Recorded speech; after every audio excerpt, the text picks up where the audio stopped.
can we curse in this? That makes my prostate hurt. By the way, I hope I'm speaking like this. I don't sound like a speed freak. I've seen myself on TV before, and I'm like, God, I talk fast. God, how old am I? My name is Chris Dowell. Oh God, I've been doing comedy I've been doing it seriously for about, I think I started when I was 30, so that's like 13 years. I had a friend that said he was going to go to an open mic. He's like, hey, I'm going to go to the comedy club and do an open mic. And my first thought was, God, I'm funnier than you are. I should try that too. So that's kind of what got me into it, and I've been doing it ever since. Oh God, I hate to think. Well, anything else would be something responsible that just that fills my heart with terror. So I can't imagine something where I had to be serious all the time. I mean, comedy is a serious business too. You've got to be serious about the business side of show business, and there's a lot of hustling around you have to do that's not fun.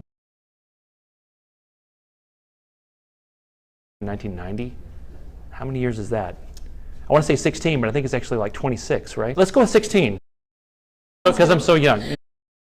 It's been a long time. I spent the entire decade of my 20s I spent as a musician. But the thing that frustrated me about music is that anytime you're in a band, you're only as strong as your weakest link. Somebody in the band has to be an asshole to get things done. And I wasn't comfortable doing that, but I was always the lead singer and guitarist and stuff. So it just got frustrating dealing with, musicians are great, but they tend to be flaky people. So I thought in comedy, whether I succeed or fail, it's all on me. I don't have to worry about some pot-smoking bass player not showing up to rehearsal at his own house. So I can and then eventually I can incorporate the music into it. Initially that's not what I was going to do, but it just kind of came naturally that, oh, you know, I should write some songs and stick that in there too. It's a two-step process. Anytime I think of something that's halfway remotely usable or funny or has potential, I'll write it down on a piece of paper. Usually I stick it to this bulletin board. Then later I need to come back, take that off, kind of tweak it and polish it into something, a form that I can try it out on stage. So I'm not somebody who just sits down and like, okay, let's think of some jokes. Just wherever I am or whatever I'm doing, oh, that's good. So I always have a pen. Usually I write on my hand if I don't have a piece of paper, but it's not really a disciplined sit down and write jokes for 3 hours and then see which ones are good process. It's just when you think of something, no matter where you are in life, write it down and then turn it into the form that the audience can see that funny thing from the same perspective you saw it when it first struck you as funny.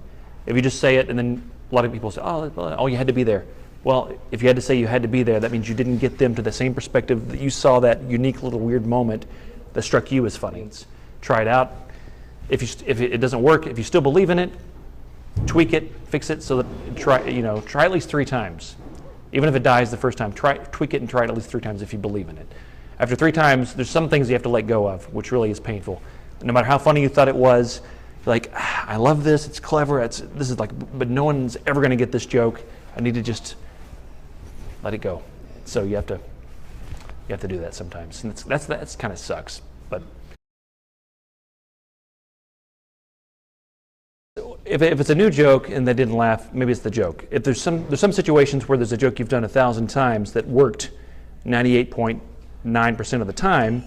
If it doesn't work that time, it's not the joke usually. Either you said it in a way that the audience didn't get it, or there was a distraction, or maybe that audience just didn't find it funny, but that doesn't mean you throw away the joke. Sometimes I'll be like, in my set, I'll say, I'm gonna pause for the response I think that joke deserved.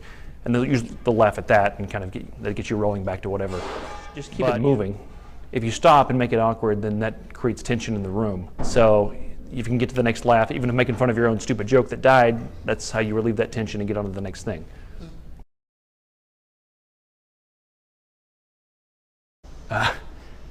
Comedy is really emotional roller coaster. One night you feel like a rock star, one night you're considering killing yourself. A lot of comedians in a small group or whatever are somewhat introverted and quiet. I mean, I tend to be that way. Mm-hmm.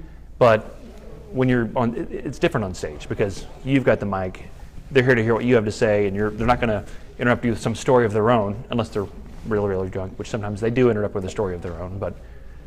And yeah, the life is cool. Any comedian you meet on the road, whether you've never met them before or worked with them before, you have an idea of what they've gone through. Like the headliner, he's gone through everything you have plus more.